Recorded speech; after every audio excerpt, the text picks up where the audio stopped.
Good evening youth. हम पिछली कक्षाओं में संख्या पद्धति से संबंधित कुछ क्वेश्चन पढ़े थे।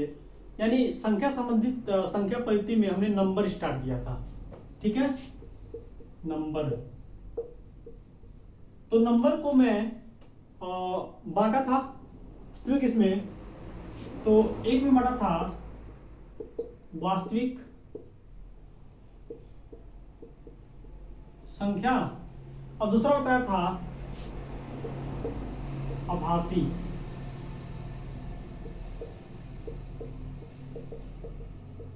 संख्या। तो देखिए, मैं इसको ट्री में बता देता पिछले वाली वीडियो में। इसमें हमको डिफाइन करना है कि वास्तविक संख्या और आभासी संख्या क्या क्या होती हैं उसके बारे में। ठीक है, और इसमें से भी वास्तविक संख्याओं को भी कुछ भागों में बांटा गया था। तो चलिए एक एक को खत्म करते हैं और फिर आगे बढ़ेंगे। तो देखिए, वास्तविक संख्याएं वो होती हैं जो हमारे जीवन में उपयोगी है, जैसे 0, 1, 2, 3, 4, 5 मतलब इनफाइनाइट तक। ये सब क्या होती हैं? वास्तविक संख्याएं होती हैं। समझ में आया? आई होप आपको समझ में आ गया होगा। और आभासी संख्याएं क्या होती हैं, इसको हम अपने मन में मान लेते हैं, जैसे गुना, 4 गुना, 5 गुना, 8 गुना। ठीक है, गुना, 8 गुना। ठीक है, ज्यादा, कम, ये सब क्या हो जाएंगे? ज्यादा, कम, ये सब क्या हो जाएंगे? आभासी संख्याएं हो जाएंगी। ठीक है, ये आपका 2-3 क्लियर हो गया। अब देखिए, उसके बाद मैंने बताया था कि वास्तविक संख्याओं को मैं बांटा था कितने भागों में? 2 भागों में। एक आपका अपरिमेय संख्या, एक आपका परिमेय संख्या।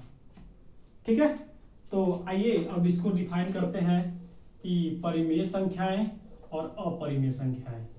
ठीक है, मैं ट्री बना दे रहा हूं। तो देखिए, अपरिमेय संख्याएं क्या होती हैं? जो अपरिमेय संख्याएं होती हैं, ये देखिए, अपरिमेय संख्याएं को भी जैसे कि आपको कह दें अपरिमेय संख्याएं 22/7, 22/7 या पाई, यही होता है ना। तो ये देखिए, तो इसमें 22/7 है, ये 22/7 ये क्या है? परिमेय संख्या है। लेकिन इसमें जो 22/7 हटा देंगे, जो पाई हो जाएगा वो क्या हो जाएगा? अपरिमेय संख्या हो जाएगा। ठीक है, आई होप समझ में आया होगा आपको। अब देखिए इसके बाद अपरिमेय संख्याओं को भी मैं बांटा था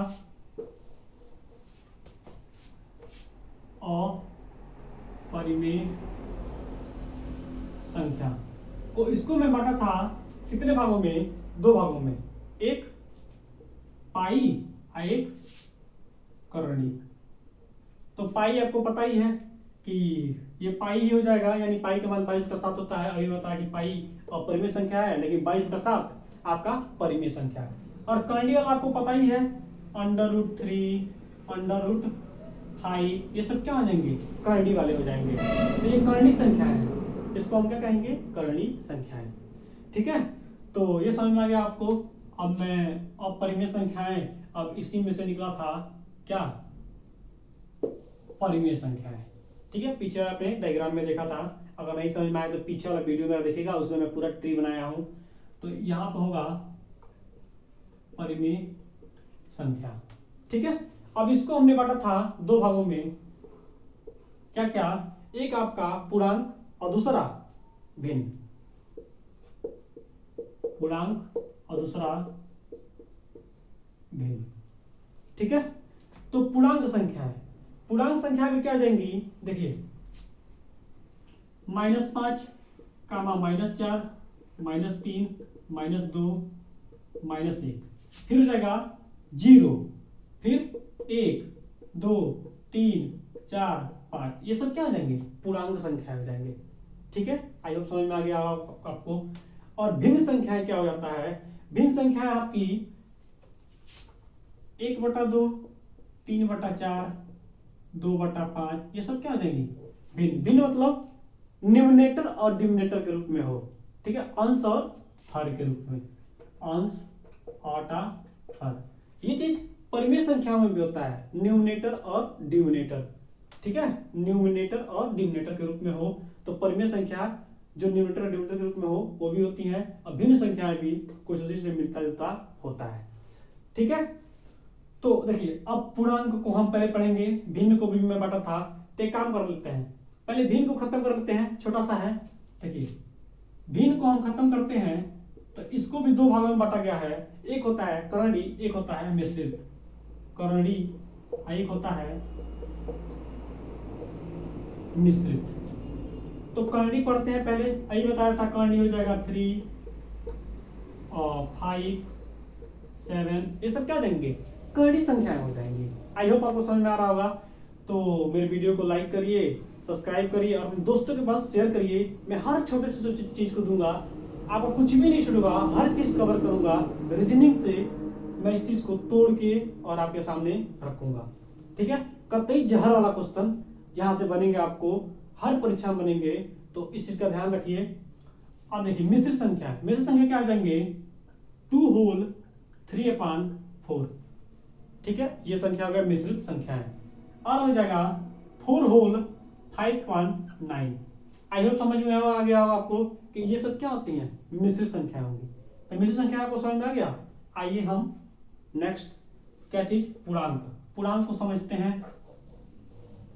देखिए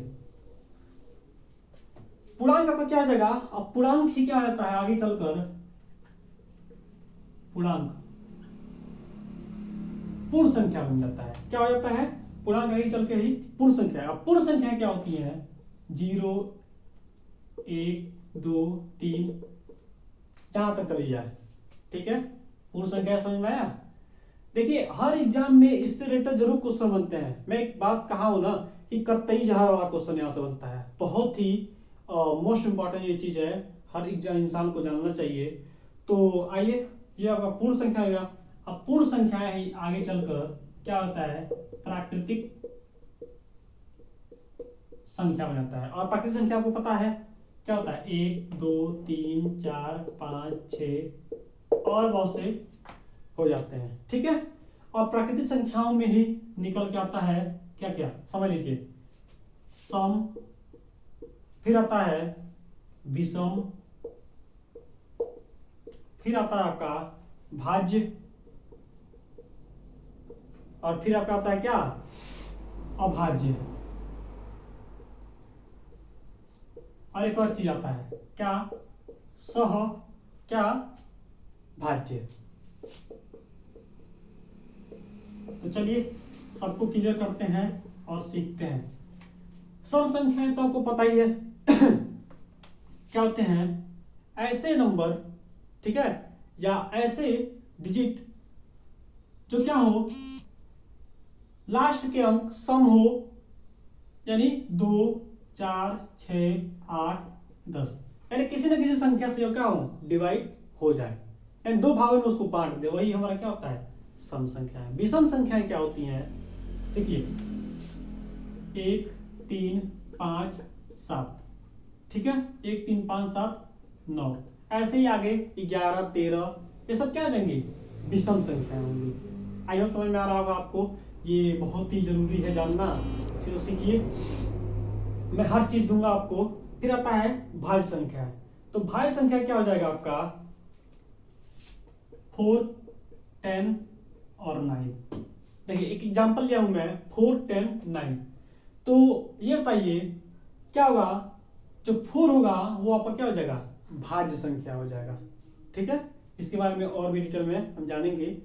फिर देखिए अभाज्य संख्याएं क्या होती हैं, इससे आप ले लें एक एग्जांपल, सबसे छोटा एक क्वेश्चन पूछता है, सबसे छोटा अभाज्य संख्या ये जाता है 2 5 7, यानी ऐसी संख्याएं जो स्वयं के अलावा किसी और से न कटे, वो क्या होती हैं, अभाज्य संख्याएं होती हैं।